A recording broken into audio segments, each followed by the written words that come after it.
I've worked at, great, thank you so much. All right, so a bit about why I'm here is I've spent over a decade working in product management and product operations, really about building better digital experiences, particularly in SaaS at a variety of companies. Heap in particular focuses on making it easier for digital builders to build those better experiences. I really believe in this mission. I really believe in using data to make better products. A little bit about me, I'm coming to you from Austin, Texas in the US. So thank you for having me. I hope you'll forgive any y'alls or sort of Texasisms that I might throw out in the meantime. But really here, I'm just excited to talk about how you can use data to make better decisions and how you can use data to tell better stories. I really practice what I preach. I love data. I love using it in my work. I love using it in personal life. Really excited to share some lessons from Heap around how we can do this better. So it'll be a pretty simple agenda. First up, I wanted to share Heap's point of view around why being a product manager can be so hard. This is what we've heard from product managers like you, what I've seen in my own experience, what the Heap team has seen. And then next, we'll spend most of the time digging into a bit of a playbook that we've developed. I'm calling it the what, why, and what next playbook. This is something that we've built internally, what works for us, what works for me personally as a product manager, and what we've seen work for teams like yours. This is really about how you can make the hard work of being a PM easier, how you can make smarter business decisions and align your team better and faster. Here we'll go really hands-on. We'll dig into Heap for some parts of it, but I'll share some real-life examples of insights that teams can get and better decisions that teams have made from these tools. All right, so as Shavit mentioned, feel free to put questions in the chat. There are some prompts, interested in kind of hearing from y'all about what you're encountering and what you're experiencing. So hopefully this can be an engaging session. All right, so let's dig in here. Wanted to call something out here that I don't think anyone told me before I personally went into product management is how hard it can be to build a great digital experience, how hard it can be to be a PM, because there are so many roadblocks to getting this done. So if I was to think about what the big kind of PM commandments, the big PM must-dos are, I think that there are a few really crucial things, right? So number one, you got to know your product, right? How it works, how people use it, what workflows flow into each other, what's most and least used.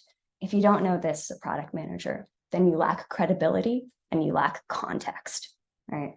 But second, you got to know your business. You have to understand what goals you need to drive.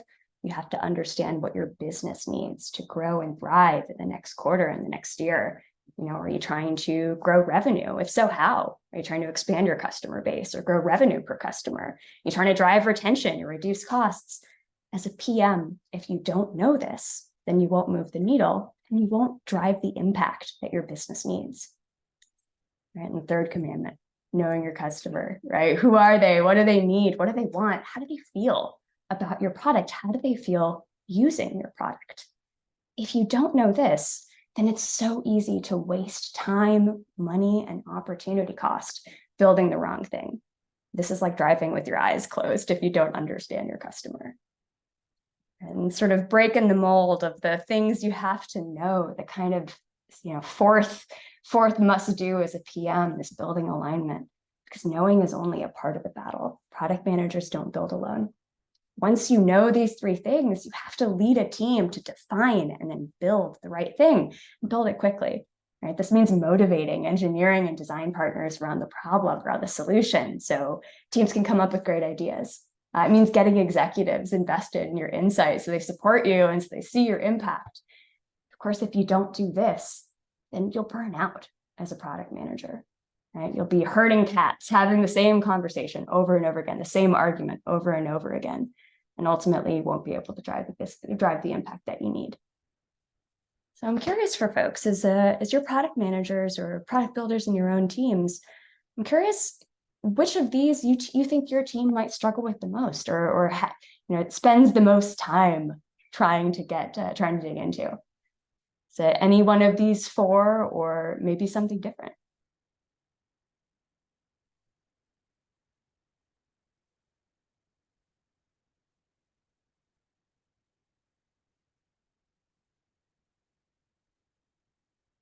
Yeah, 3, getting to know the customer. A shy audience today. Yeah, Everybody, yeah. yeah, No, everybody it's, can do what they're doing. So, I appreciate it. All right, this, I mean, yeah, getting to know the customer. I would absolutely agree. I think it's something that I've definitely struggled with, where it's kind of getting outside the building. I think it's the classic sort of PM aphorism. You have to leave the building to talk with your customers. Excellent. Knowing your business. That's also really hard, especially in this market, right? With things changing so often and having to evolve your product strategy around it. This is helpful. It sounds like some definite challenges around knowing your customer and some around knowing your business. All right. So that's really excellent because, of course, we're all here because we believe in data. If you're here in a product alliance webinar, then you definitely believe in data. And so it's not going to be a surprise to you to really say, hey, data is the key to all of this, key to all 4 of these pieces. But the thing is here, most tools, most people who talk about using data and product will focus a lot on these top 2. They'll focus on really crucial questions like, what are your users doing? How many? What's the conversion rate? What are your KPIs? Who's the target customer? Right? These are really important questions to answer. They're really, really crucial to make sure that you have that credibility, that context, and the impact that you need to drive as a PM. But still leaves us struggling with those last 2 problems, which, as we can see in the chat, are so hard. The thing is, as Heap has been digging into this problem more, we actually see data as the key to these 2 as well, right? You can use data to understand why your customers do what they do, what their experience is like, how do they feel? But you can also use data for this 4th problem of getting your team aligned. We'll talk about how you can use data to build alignment and make sure you're building the best experience for your users, that you're talking about why something matters or what good looks like. All right. So I'm interested to talk a bit next about why teams struggle with getting to know your customer. And it's clear from the chat that, this is a problem that's pretty pressing. So maybe you've heard the old story about what you get if you ask a group of blindfolded people to each touch an elephant and then describe what an elephant is. So as the story goes, the blindfolded person touching the leg thinks that they're touching a tree. The person touching the tail thinks the elephant's a snake, like on and on and on, right? No one can agree.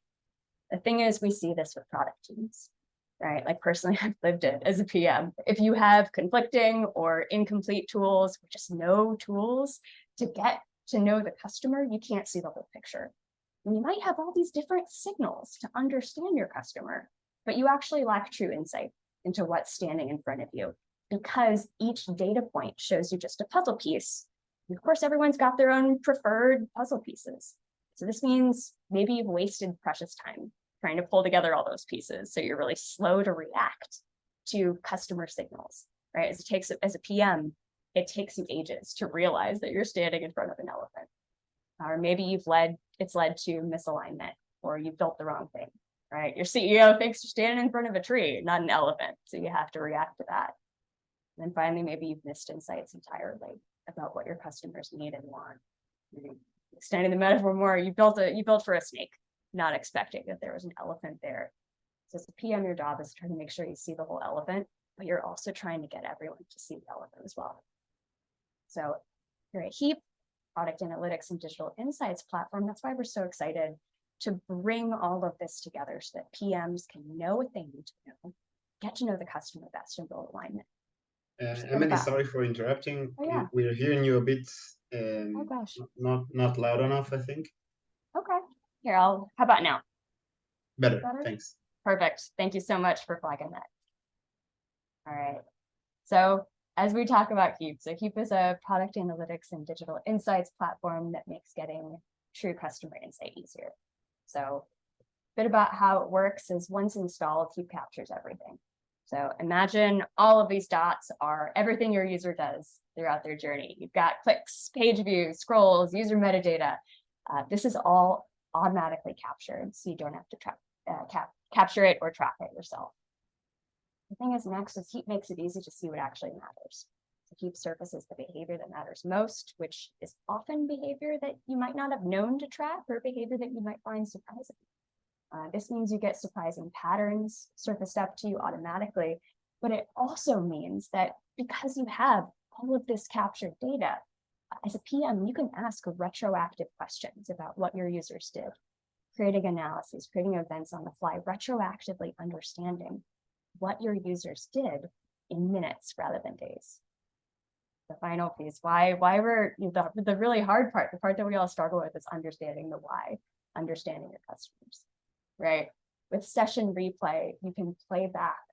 Oh, all right, gosh, still a little bit quiet. Just one moment. I'm going to do something.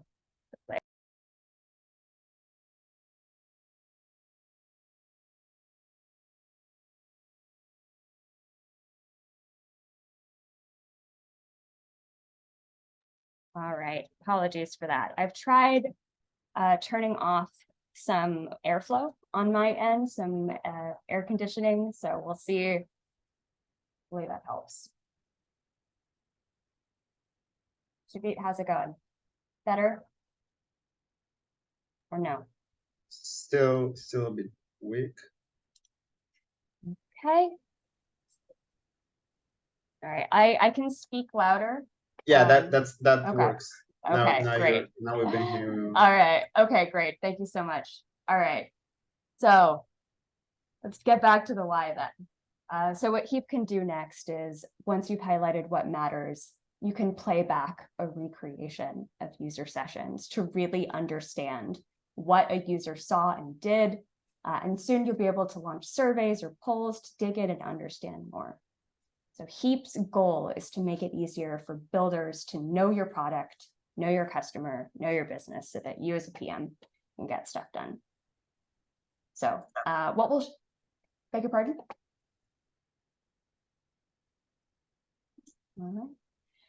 All right, so what we'll focus on next is really digging into a playbook for using data to drive customer discovery and build alignment, because it doesn't need to be so hard. We'll focus most on what's in these bottom two sections, how you can know your customer and how you can get your teams aligned and executing. All right, so let's move into the playbook now. Here we'll be doing some sort of demos and examples in Heap. So wanted to introduce you. Congratulations, you have a new job. You are a product manager for an e-commerce company, in this case called Atlas Pet Company. So it's a direct-to-consumer e-com brand. This is what we'll be demoing and digging into here. So as an example, Atlas Pet Company is a US-based e-commerce company that sells really great dog leashes and harnesses and collars. They have a couple different types of products available, and it's really, really focused on delivering a high-quality product, great digital experience. As a PM, your job here is to drive revenue per customer. That's your team's goal. That's your big goal for the year, especially considering, especially as measured by cart value per checkout. But now as a PM, you got to do it. So what do we do next? Step one is you got to know your product. And so this is the obvious stuff, right? So maybe you've used Heap here. Here I'm going to jump into Heap's dashboarding tool, where we'll talk about what metrics are available for this Atlas Pet Company business. But this is a lot of the obvious stuff, right? Is to know your product. You've got a dashboard tracking a lot of these fingertip metrics, so you can understand, revenue per customer over time, or how many visitors have you had?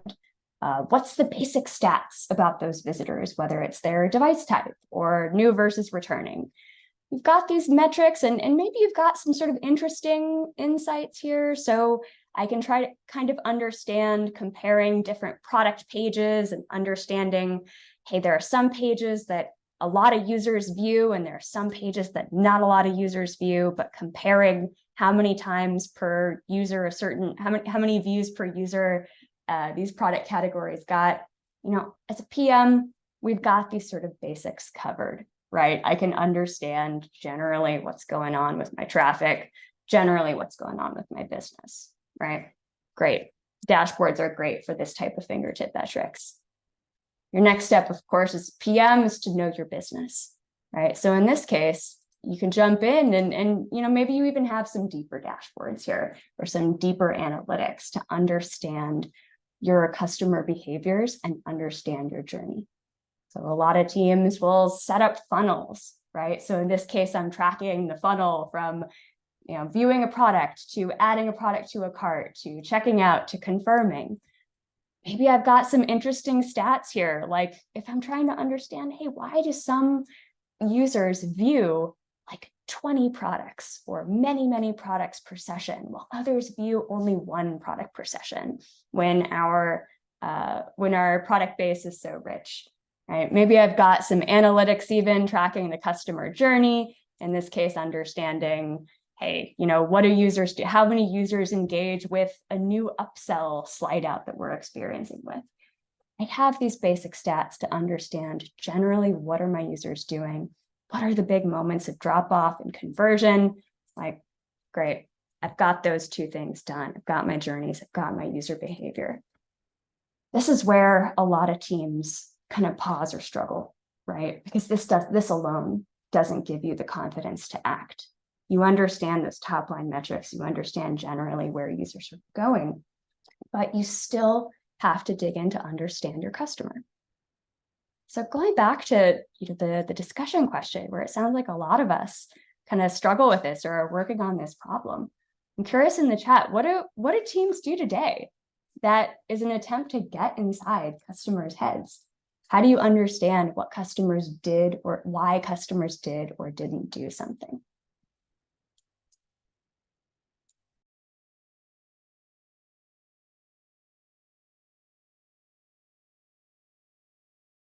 Nice. Interviews. Yeah. Talking with customers, getting outside the building. It's really crucial, really great to dig in and understand what someone might have been thinking in a particular time. Anyone else rely on interviews or other strategies or tactics that your teams rely on well? Yeah, interviews are popular.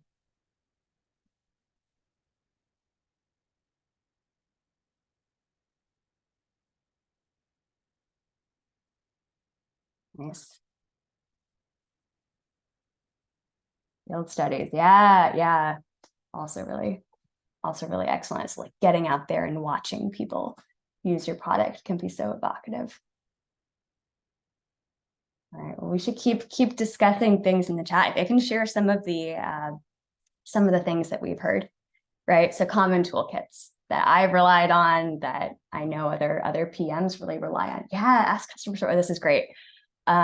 Observation studies is something that we hear. So maybe that's paying someone at a coffee shop to go through your product and taking notes and having them talk out loud. That's really great. Or talking with customers directly.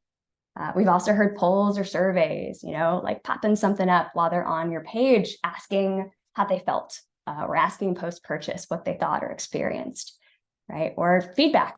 Customer support tickets, who ran into a bug? What did they think about it? Really, really great stuff. Or sometimes your opinion, right? You might know your product really well. The challenge is here, a lot of these have some real downsides here. They can be imperfect, they can be slow, and they're tricky to do at scale, right? So observation studies, really, really great, but it can take so much time to get them set up, to run them, to get to a decent sample size, right?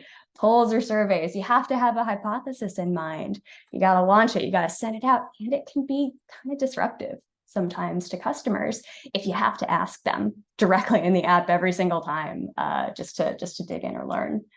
And customer feedback, something I've experienced, is sometimes it's not always there. Like sometimes customers or users just sort of suffer in silence and don't reach out, don't share feedback when something seemed broken or seemed confusing. They don't reach out to support.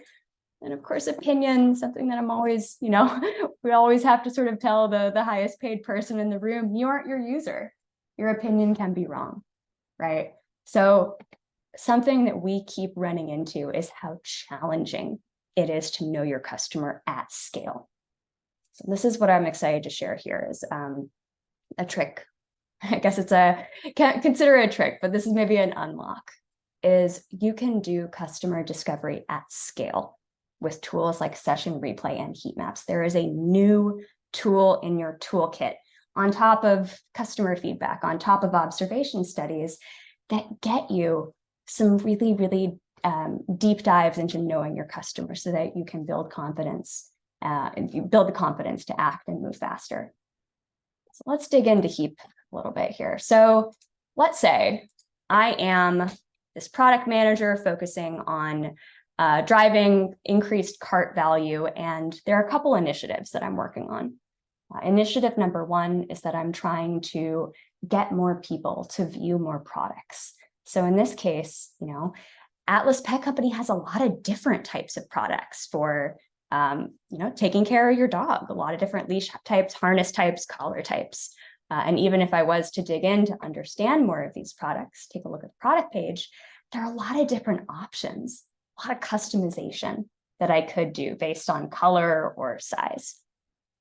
So we're trying to get more people to view more of these products as an example. So second sort of thing that I might be experimenting with is maybe my team recently launched this add to cart upsell piece. So I just added a product to a cart, and now I'm sort of upsold all these, offered a deal for additional products.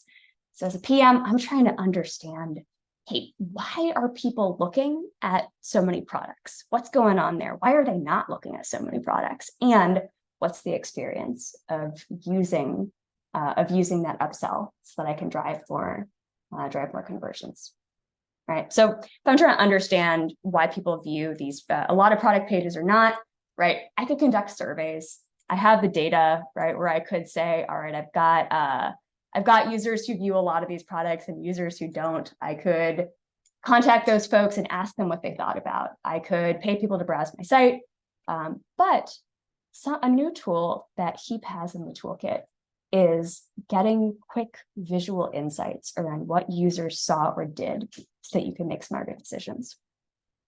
So what I wanted to share is a heat map in Heap. So maybe you've used heat maps before in other tools, but heat maps are basically aggregated experiences laid on top of a product page. So in this case, I can see over the past 30 days, I'm aggregating a bunch of behavior for users who engaged with the product details page. I can see generally where users clicked. I can see generally how far down the page did a user scroll, or I can even see attention. So attention is sort of a mixture of clicks versus clicks and scrolls so that I can understand generally what did users see or do on this page. So this can give me some great insights into what's attractive about this page, kind of recreating the experience of browsing a page. The thing is, we can actually go a couple clicks deeper. So this is aggregated across everyone, but what if I wanted to compare the different experiences? I've got my people who view only a single product, and I've got my users who view tons of different products. I can actually build heat maps in Heap targeted to those users. So in this case, I've already preloaded it, but I'm looking at a heat map of the product page targeted to a particular segment of customers that I'm really interested in. One-time product viewers, people who've only viewed one product in the past 30 days, people who I'm trying to engage more and get them to stay on the page more. So now I have an attention map organized exactly around those customers, targeted to exactly those customers. The great thing here is I can also build the contrasting, sort of the reverse image here, where let's say I've got a different segment of those repeat users, the users that I'm trying to move everyone to be, the people who browse a lot of different product pages. What I'm able to do is build two heat maps to compare and contrast. So in this case, I might toggle between those and start to notice differences in how these two user groups engage with the page. So as a PM, I'm starting to dig in and understand, all right, the people who only look at one-time product view are kind of observing the different categories, but unlike the repeat viewers, they're not really using the drop downs. They're looking at the categories, but they're not digging into the individual products. Or the repeat product viewers are doing a lot more engagement around the customization, the sizes, the product colors than the folks over here. I'm able to start to get into the heads of why these one-time product viewers might be behaving differently than the repeat product viewers by understanding what's caught their attention, what do they generally do in aggregate, so that I can start to leave this examination with theories around why these users are or aren't viewing these pages. It starts to give me, yeah. Jump in for a second. I think that one of the things that you're showing here, which is really interesting, and I think is unique, okay? Because I think we're used to seeing, quantitative analytics tools like Mixpanel and Amplitude and Google Analytics back in the days, and those tools brought us a certain place, right? We knew the statistics. We knew that there were a lot of users who were engaged, unengaged, earning, etc. I think that what you're showing here is really interesting because we just go back a minute.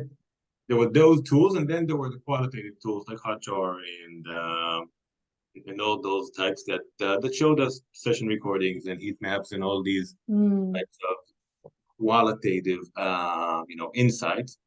But it was really hard all the time to connect between the two. I think that what you're showing right now is really interesting because you can actually make you can show different behaviors, the qualitative aspects to them, and maybe you can show some recordings on them as well. But based on the quantitative, the statistical recordings, which is really, really interesting, especially since maybe you can show that if you can do it like an even deeper dive into not just returning versus new users, but maybe some users that have done certain specific behaviors based on events. Exactly. Yeah. So that's I think you're hitting on exactly what I think is the unlock about pairing these sort of visual insights with an auto-captured data backing. And that going back to this generic heat map, which you might have pulled from another tool that maybe doesn't have all the instrumentation. This is the aggregation of these two different user segments. You're losing the nuance of particular user segments or what users did or didn't do. It's sort of flattening it and can tell you in general what users are doing, but it doesn't give you the kind of nuance around saying, hey, certain types of users really seem to engage in this scrolling header, but repeat users really don't. And then to Yoav's point, because this is all built on top of Heap's auto-captured data set, a bit about what I've done here is I've actually defined a segment based on this. So I have said, hey, based on my product data, I know that a lot of users, going back to this, people who did order view a lot of pages, and people who don't order don't view very many. So I want to understand that user behavior. What I'm able to do is build segments to say users who have done a product details view at most 2 times in one case, or at least 10 times in this case. What this means is as new users visit my site, as they view more pages or don't view more pages, I don't have to keep this maintained. This segment automatically updates because these events are automatically captured, and I'm able to continually evolve with my customers as their behavior changes. So I could build more deep segments around different events, see what checkout users who checked out did versus didn't do. It gives you the confidence to know that you're looking at a visual insight that's really targeted to the exact user segment and the exact moment that you care about.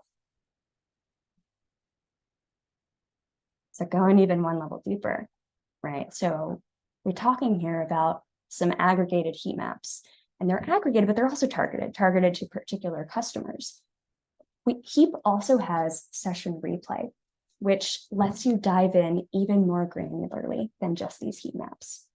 So if we were to go back to the question that I had, that question about the add to cart upsell experience, maybe that's something that we've recently launched, and as a PM, I'm trying to figure out what to do next with it. I might have a journey tracking this, so I've got my data, I've got my chart built out that tracks what users do, and I can see, all right, only 6% of users use this add to cart upsell, and I can sort of follow them down the funnel to understand where they fall off, where they drop off. Like, all of this is great and excellent, but I want to get in the head of why users didn't engage with this upsell. I want to understand what was going on there so that I can improve that experience. So this is where I don't just want to watch anyone's session, right? I don't just want to open up session replays and start, blindly watching them. I have a very particular question because I'm trying to improve this particular experience. So what I can do is actually open up replays of users who did this exact experience, and it will cue me to the exact moment where they added something to a cart, but then didn't engage with the upsell.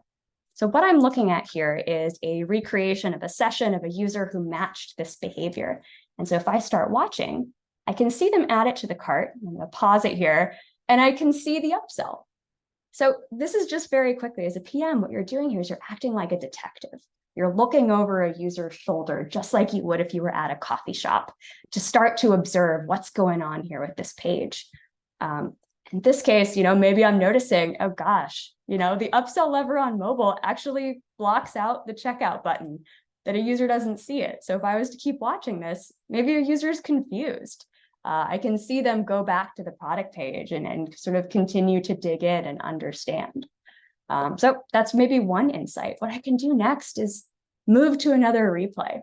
What I can do is basically binge watch users experiencing this exact experience of adding something to a cart and then struggling to use the upsell piece or not engaging with it. What I would do as a PM here is just immerse myself in this, just like if I was immersing myself in customer research, where I'm observing what users are doing, I'm watching them engage with or not engage with this upsell lever, and I start to notice patterns. I might see here in this case that, this user is looking at a product that was promoted to them via this upsell. But if I'm looking at this, I'm really seeing, hey, the upsell button is so small compared to all of these different options, all of these different customization options that users have around this product. So maybe I'm starting to think here, the upsell experience isn't doing a great job sharing our product. And keep watching more and more replays. So going through the list here, I might see bugs, I might see product issues, I might see observations or product ideas to improve. I might also see signs of frustrations, a user opening something up accidentally and then trying to close it again. I might see users tapping something a bunch of times because it's working or not working for them like they'd expect. Right? All of these are really... Yeah, please. Can you mention frustrations? I think frustrations are, again, going back to the comparing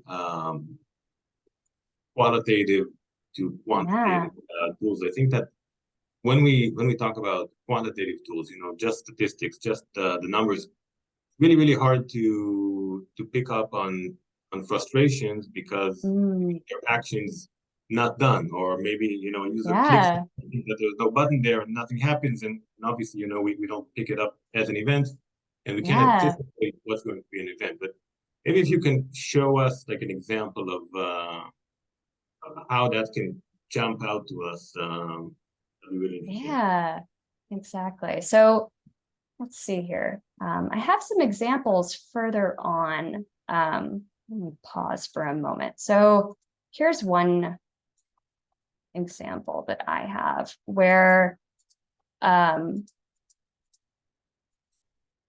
see.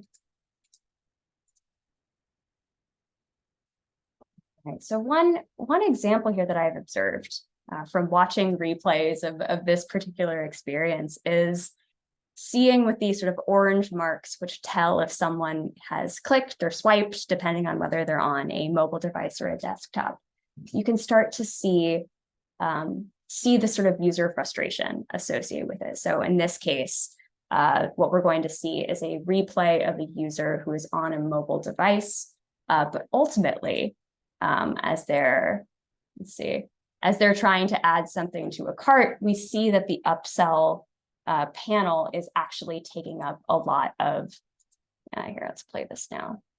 So someone adds something to the cart, and we can see, I'll go back a little bit here. They add something to the cart, and then they're trying to find the checkout button.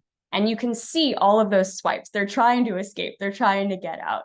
This tells me that this might be an experience where the user didn't expect it, right? The user maybe wanted to find the checkout button or wanted to find the close cart button, that maybe this full page takeover slide out is something that's confusing to users. So today, a lot of this is sort of based on being a detective, right? Really closely watching these replays to track it. But something that Heap is building right now, and we're so excited about, is actually flagging those events as events in Heap, kind of going back to Heap's Illuminate layer. So detecting when there were rage clicks, detecting when users were confused or backtracked, and surfacing that up to you as a PM so that you can, A, jump to the moment that matters and watch those sessions, but also B, sort of understand exactly what might have been frustrating about that experience. And using our entire pool of data to surface up to you where frustrating experiences might have been. All right. So going back to this experience, once I've watched all of these replays, and it doesn't need to be that many, we probably watched about 8 to 10 together in just a few minutes here. I leave with deeper theories behind the numbers, right? Why teams are doing why these users are doing what they're doing, why or how the behavior differs between users who look at a bunch of different products versus those who don't, and why some users engage with the upsell modal and some users don't. All right, so I leave with these strong theories. All right, so the last step here. I know we're running a little bit on. Can I jump in with a question? Of course, yeah. Do we also have the ability to kind of like play with times? Say, hey, you know what? On a certain page or screen, I just want to look at sessions that were at least a minute long or something. But from my experience, Yeah, qualitative tools and session recordings and all that, good videos, good session recordings, yeah, amazing. They open a window to something that you can't get otherwise. The problem with that is that if you have a product that has, I don't know, more than 100 or 1,000, yeah, sessions a day, then it's so much, and you can't just go and scroll through them. You need to find some way to exactly. pinpoint and focus, your attention. Question is, how do you do that? Absolutely. So we see the same problem as well. So if you just wanted to immerse yourself, what we have here in Heap is a session playlist where it's giving you all the sessions that you've captured, and we give you tools to target them. So time engaged or level of engagement is one tool. We're working on making that more of a filter and more of a sort. But what we really see is what matters most is what happened in the session, who did the session, and when the session happened. So in this case, say that I'm trying to, hey, I just want to see people engage with that upsell button. I can filter exactly to sessions who engaged with that upsell button so that I can watch those sessions and jump right into that moment. But I can also say, all right, I want to see users who did the upsell, but who haven't done a conversion. I want to see users, looks like everyone upsold. I can filter to users who match certain qualities or match certain behaviors. So it's easy for me to dig in and watch extremely relevant sessions so that I can get in my user's head, the right user's head at exactly the right moment.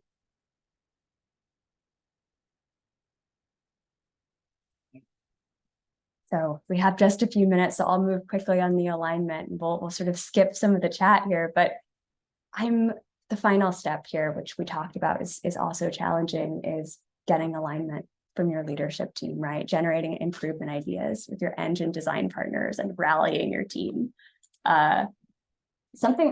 Illuminate is I can answer in the chat here, or question in the chat. Illuminate is released. So how we think about Illuminate is continually adding in new signals, new insights to surface those up to users. So it's a lot of identifying what are those patterns, what are those behaviors that we can surface up to you, and continually expanding those different signals that you have more tools in your toolkit. All right. So finally, I think my final sort of tip or trick for aligning your team is don't just bring data, right? Something that we've observed at Heap and something that I personally observed as a PM is that you need a little of column A and a little of column B. You do have to speak to data. You do have to speak to metrics. You have to talk about the project's reach, the project's impact, or what metrics it'll move. That's really important to make that project important, to show that you're focusing on the right thing. But the other side here is you have to talk about the experience, because the experience story gets people invested, right? It makes it real. If you're watching a replay, if you're watching a heat map, that's irrefutable evidence of what users are doing on your page. That's really, really hard to ignore and really gets people bought in on solving the problem. It makes it easy to draw a visual comparison. You could make the problem specific, sort of show a really happy or unhappy path, really show dream versus nightmare scenarios. All in all here, the experience side makes it easier to show pain, to show a specific tractable problem around what we should improve. And the data tells you why it's going to be important. When you're talking with leaders or teams from different functions, sharing both of these together makes it easy for you to be on the same page, seeing the same elephant, and it gets people invested in solving the problem alongside you. All right, so what maybe I'll follow up and leave with, since we're coming up to the Q&A, I wanted to share some resources, can follow up offline with these, but examples of how you rally your team around all the things that we've learned. So in this case, say we're looking at these heat maps. Here's an example of how a PM might drive engagement. The sort of heat map comparisons that we've said. You've got these different screenshots. You flag what the data is. You root the problem in data. Then you make the contrast real and visual and easy to interpret. And you highlight your insights about what you learned about why customers are doing what they're doing.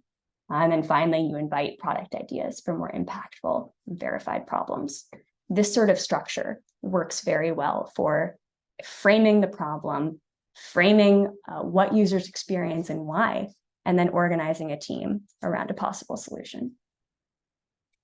And second example here around the session replay case, let's say we watched 30 replays of users not engaging or engaging with that add to cart example. Here's an example of how this might look. And this is something that our own Heap teams do and Heap customers do. They focus on rooting the problem in data.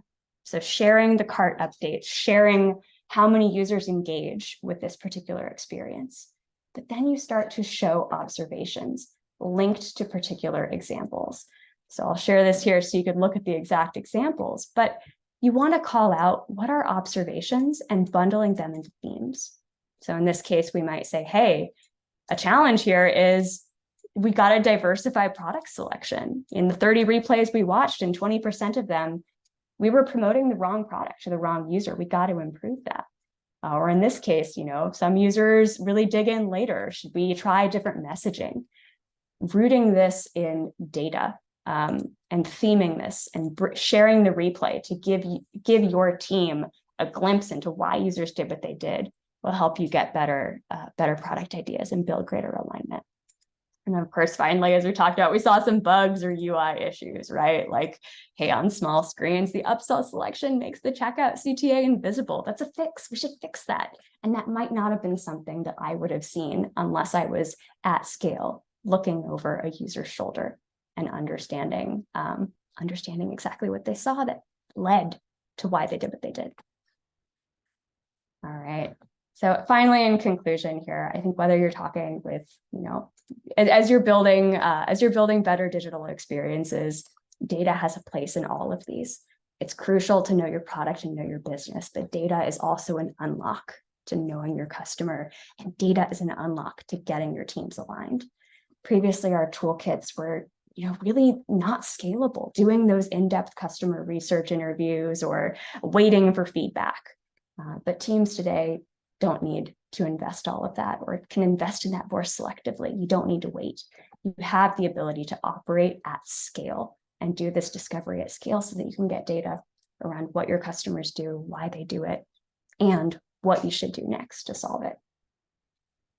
All right, so with that, I think we can kick it back to Q&A. I saw some questions come in the chat, but I'm also happy to take folks live if they've got some questions. So I'm enjoying to stay for the Q&A and also for the end of the webinar, because we'll announce 5 winners within you that will win a voucher for Wolt, 150 shekels worth of voucher.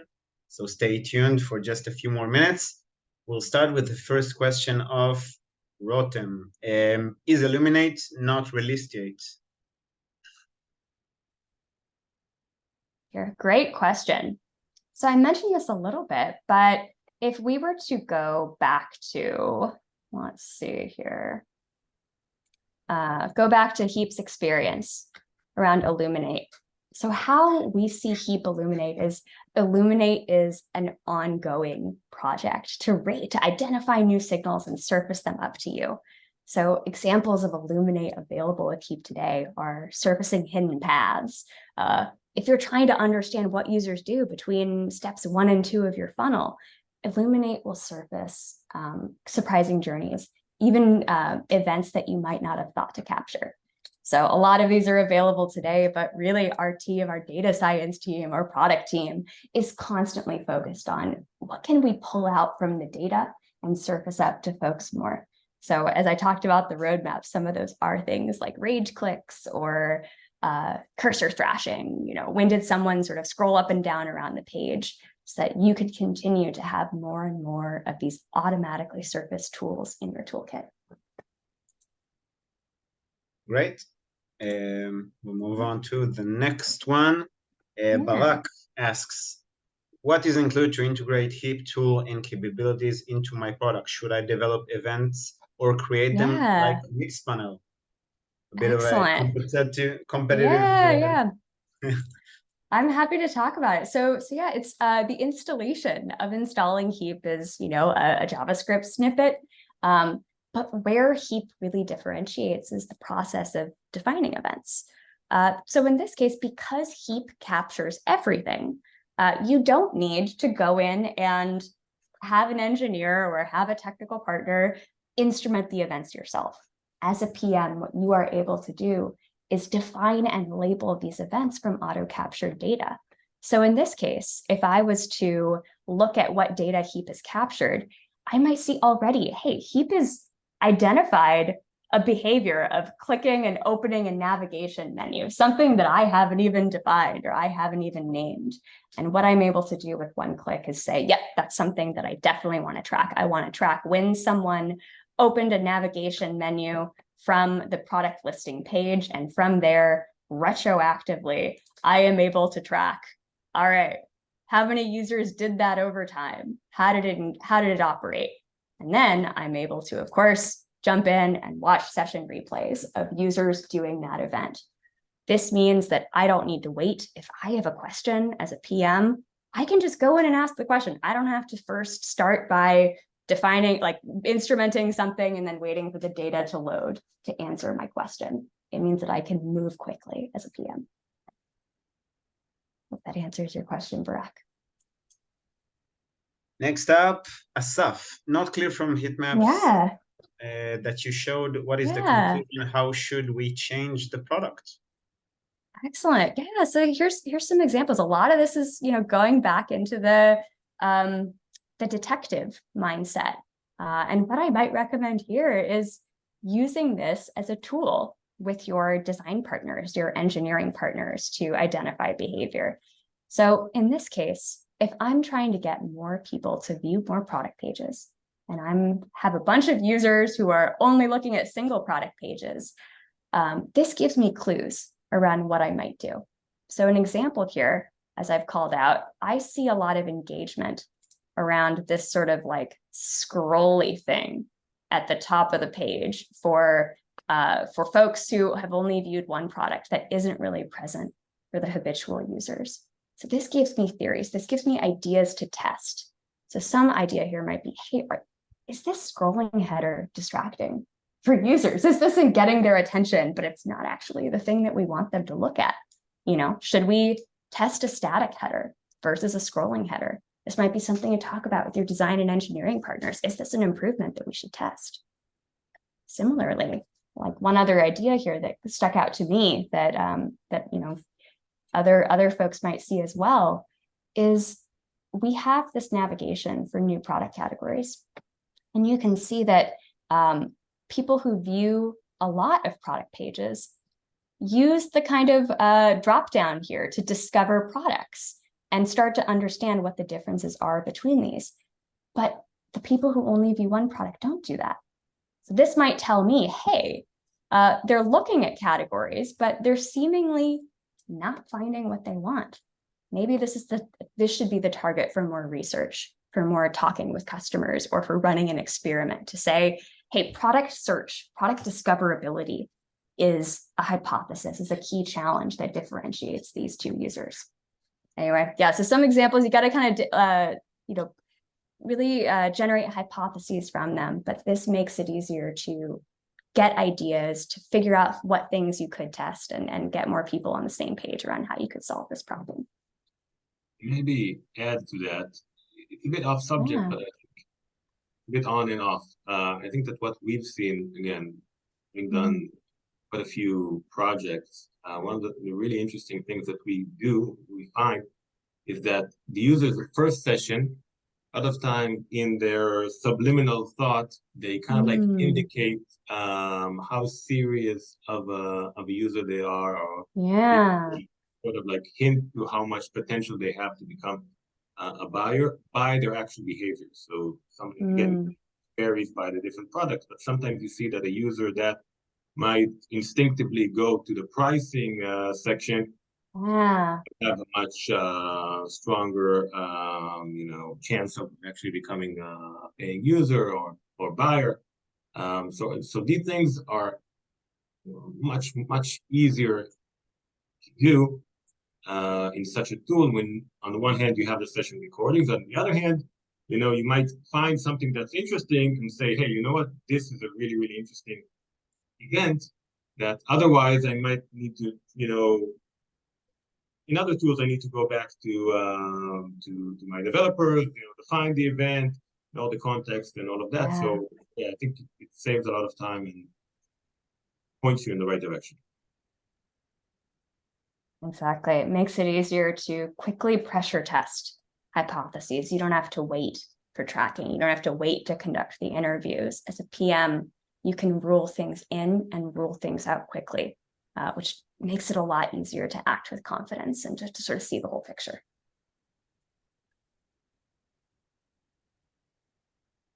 Okay, thanks a lot, Emily. If one of the participants have any other questions, would you like to discuss further about analytics in general, comparing between the different tools, or asking questions about Heap specifically, you're more than welcome to send us an email or chat us on our website. Emily, if you could return to the first slide.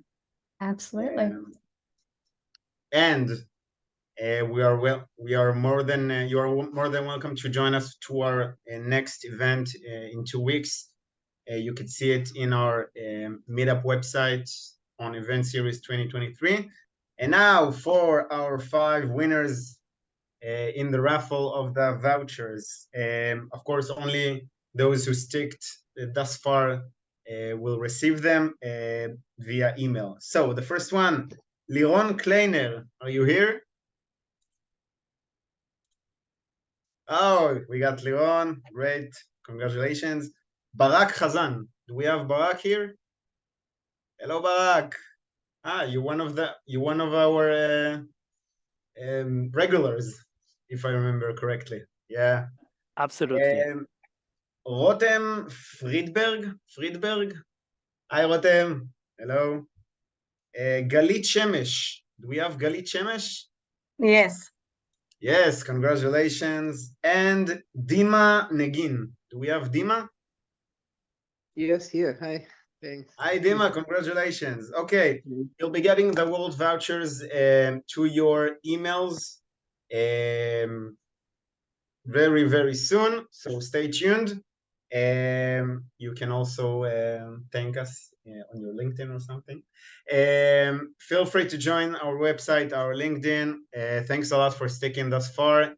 You're more than welcome to ask us further questions about the whole world of product and analytics. We've been doing consultation and implementations for all analytics platforms for a lot of years now. So thanks a lot. Thank you, Emily. It was a very interesting presentation. And thank you for getting up so early. I know it's pretty early right now at the US. So thanks a lot, everyone, and we'll see you in 2 weeks on our meetup at monday.com. Bye-bye.